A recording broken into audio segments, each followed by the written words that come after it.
guys, welcome back to another video. We have lots to talk about. Let's jump right into it. And first of all, let's talk about this. So as we know, June 11th, the big day for the Xbox showcase, and a day that Xbox has a huge opportunity here to kind of take 2023, at least from the showcase perspective and from the games perspective, from a first party perspective. They do deliver the goods with more first party games coming out throughout the rest of the year. The PlayStation showcase has come and gone, rather disappointing for a lot of people. As we know, from a first party perspective, the big game they have coming out is Spider-Man 2. But that's, I mean, pretty much it.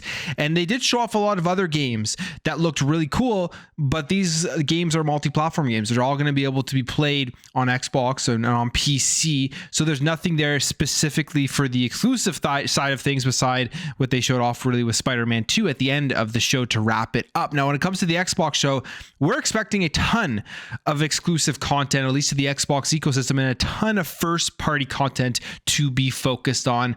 And there is this rumor here that now is going around from Ecstasies, who is a Spanish YouTuber, has insider information, stuff like that. It puts out rumors, and not 100% sure on his track record. It may not be always correct or always wrong. Could be somewhere in the middle.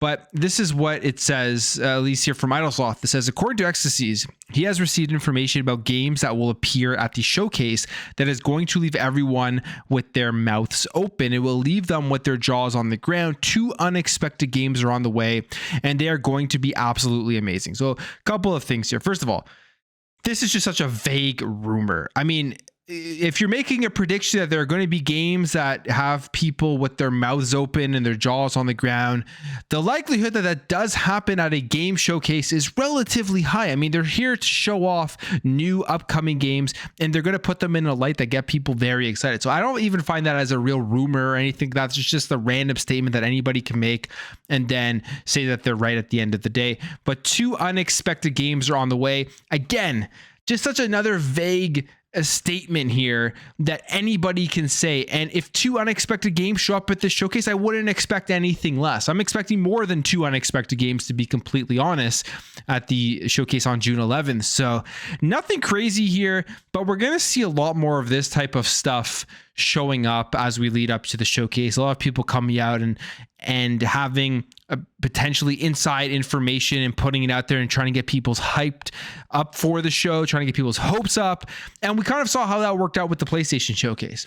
It backfired majorly. If you were looking at social media before the PlayStation showcase, media members, people on Twitter, supposed industry insiders, and just insiders in general, at least that's what they call themselves, were hyping the PlayStation showcase up like it was going to be the most insane, amazing showcase with a bunch of first-party content. First showcase from PlayStation in like 600 days. So they were going to bring it, and everybody was going to leave after watching the best showcase in the history of PlayStation type of thing. Like, that's how hyped up this thing was.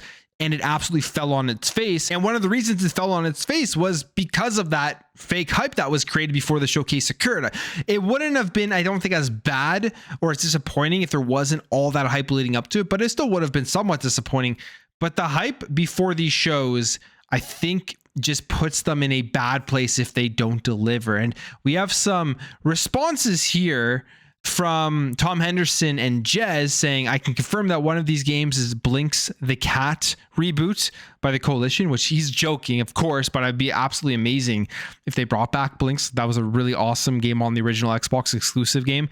And then Tom Henderson saying, tell me you haven't learned without telling you haven't learned, basically telling people to kind of rein in their expectations or don't listen to all of the insiders that come out and say that there's going to be all these amazing games before the actual show. Then Special Nick here from Xbox Era saying, kind of shocked that after all these years, people still haven't learned the golden rule of Xbox shows, temper expectations always.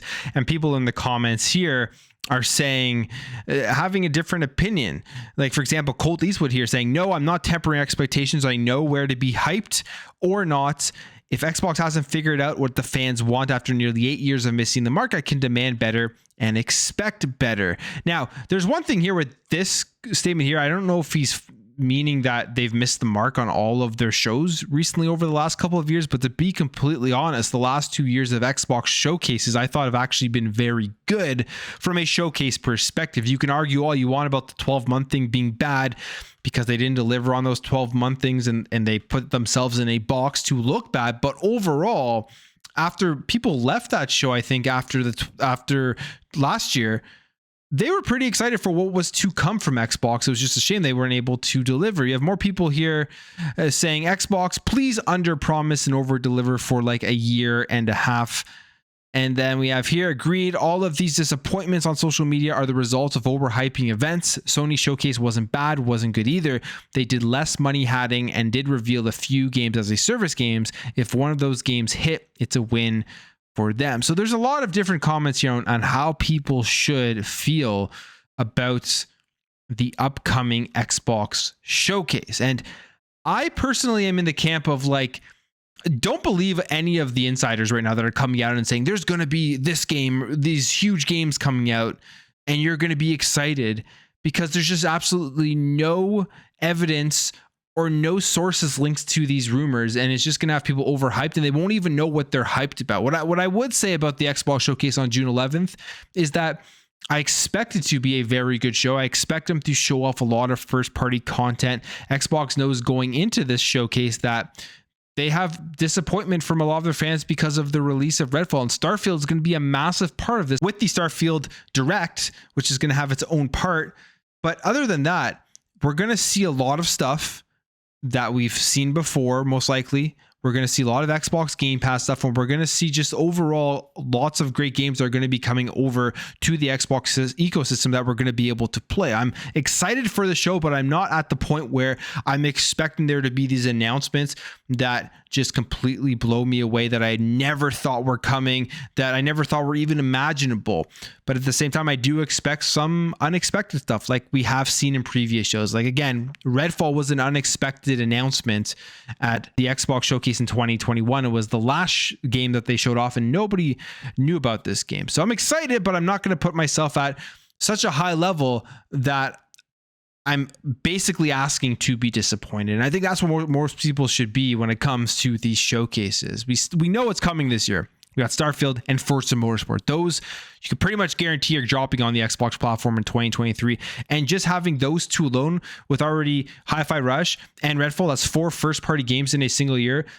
I personally believe that Xbox has done sufficient enough in 2023 if they're releasing all 4 of those games, because they are where Phil Spencer had promised already in 2023, which is releasing 3 to 4 first-party games in a single year. You know, people out there are not going to be happy, but the reality of the situation is, with Starfield and Forza Motorsport coming out this year, I think this is already going to be a very successful year for Xbox, and who knows if we get another one, because a lot of people are rumoring Hellblade 2, but I would not be surprised if that is a game that releases early in 2024. Now, sticking on the topic of showcases, one of the coolest games that was shown off at the PlayStation Showcase was this game here, Phantom Blade, and it's an action RPG. Looks just absolutely stunning. It looks really, really cool. It looks like it's going to be a ton of fun in terms of the actual combat and everything like that. And this was a game that I originally thought was probably going to be one of those games that was money hatted by PlayStation, that there was no chance it was going to make its way onto the Xbox platform. It just kind of looks like that type of game that the PlayStation would go out and get. Not sure why, but that's what I thought when I first saw it. Now, we have some more information here at a Q&A with the developers for Phantom Blade Zero, and apparently there is no exclusivity to any platform. So this is a game that we could see coming over to the Xbox platform, which I think is a great thing. Now, the other interesting thing with Phantom Blade is this game started development in 2022. You watch this gameplay, and to me, this looks like it's been in development forever. I mean, it looks like it's ready to go. It looks that good. And this gameplay here that you think is probably their live gameplay, that is what we're going to be getting when the game comes out, looks very good. I mean, looks very polished and all that type of stuff. So they did a great job of kind of tricking everybody and thinking that this game was coming out soon, but they just started this game in 2022. So who knows when this game is going to come out, or if it even will make its way out. We have people out here saying this is going to be vaporware at the end of the day and actually never get to release, but we'll see. And they specifically mention here that they entered full swing of development at the beginning of 2022. In short, the work could still be far from the end. And they're saying it's going to be about a 30 to 40 hour game. But look forward to this one. It could most likely end up on Xbox as well. No confirmation. That's why this wasn't included. I don't believe in that tweet that Xbox had put out when Phil became Dark Phil and called out the showcase saying all these games are coming to Xbox. Not actually calling them out. It was on the Xbox account, but I made a tweet. If you see my video the other day, you will understand what I mean by that. But yeah, this wasn't included in there, I don't believe, because there was just no official announcement, but they have confirmed there is no exclusivity to any platform, but that could change, right? Like that's something that could change before this game comes out, because again, it's only started development in 2022. Now, when it comes to games that are on the Xbox and Microsoft Store, there are a lot of spam games that people go on there, download them to get quick 1,000 gamer score, really not having to do anything to achieve this gamer score. And it has become a problem in the eyes of Microsoft. I don't even really see any of these games because I don't care do that to try to pad my gamer score. But Microsoft is now cracking down on this. They've added some more rules that are going to force developers to actually have to meet a certain criteria to get these games certified to be showing up on the store. And here is the new criteria. All achievements can be unlocked within a few minutes of starting the game. If that happens, it will not get certified. And all achievements do not represent a thorough exploration of or engagement with game content. Again, it won't be certified if you don't actually have to do anything to go out and achieve these achievements. And achievements can be unlocked without any or minimal user input unless required as part of the core gameplay loop. So you actually have to push the buttons on your controller to get these achievements. I think one of the main reasons they talked about this was there was this game here called Abe's Animals, whatever you want to call it. And basically, all you have to do is stare at this cat and achievements would unlock, and you're able to boost your gamer score. So these types of games aren't going to be showing up on the Microsoft Store anymore, as they're putting in more things in place to have more quality and less quantity that people are going to be able to go ahead and download. And then finally, last thing I want to talk about today is Naughty Dog and factions. One of the biggest questions of the PlayStation Showcase is, where was factions? Because if you remember the notorious scene at Summer Games Fest when Neil Druckmann came out and was talking about factions and basically telling people who had purchased The Last of Us 2 fully expecting factions to be there, that, hey, they had to remove it from there because it was too ambitious, that they needed more time to fully flesh it out. And now factions is going to be, it's just huge own game that people are going to be able to pick up and play as a standalone release. And it wasn't at the PlayStation Showcase. And a lot of people were disappointed about that. I think most people expected factions to be there. I probably expected factions to be there. And I think about it going into this showcase, watching it, the fact that it wasn't there was very, very surprising. And Naughty Dog put out this statement here that says, The Last of Us fans, we know many of you have been looking forward to hearing more about our The Last of Us multiplayer game. So it's not officially called Factions, but it is a multiplayer game.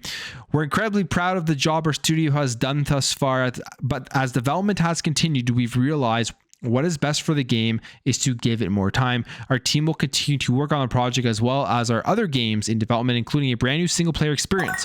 We look forward to sharing more soon. Who knows what that could be? Maybe a new Uncharted, maybe a Last of Us Part 3. You never know. We're grateful to our fantastic community first for your support. Thank you for your passion for our games.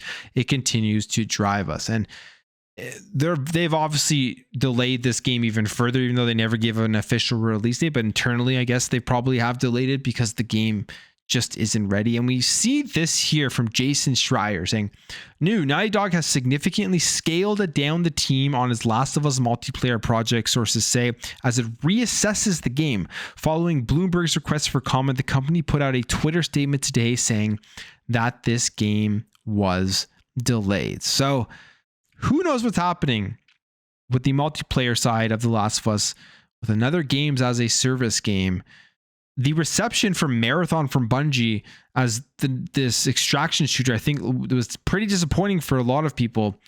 Sony right now off the bat know that they have to get more into the games as a service and multiplayer side of things. It's just something that they have to do because that's the way the industry has gone. That's where they make a ton of money, and they will fall behind if they don't expand out in the different styles of games that they do release. And it seems like as of right now, it's off to a pretty rocky start, especially if this Last of Us multiplayer game continues to get delayed and potentially gets canceled. Maybe they reassess everything that they're doing, take those resources from the multiplayer game and put it into other projects. Sony has promised 12 multiplayer games as a service games by 2026.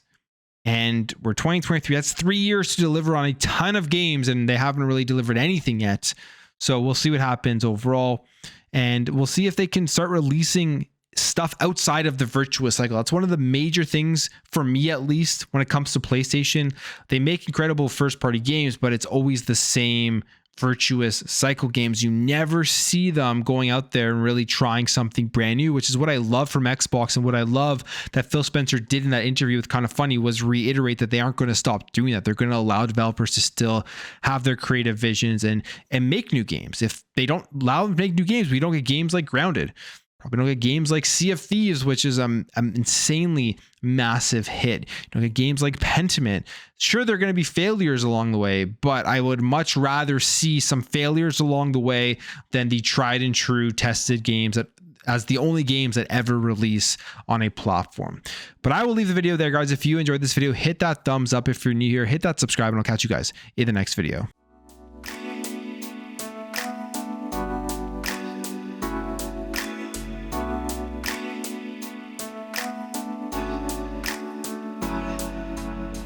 Thank you.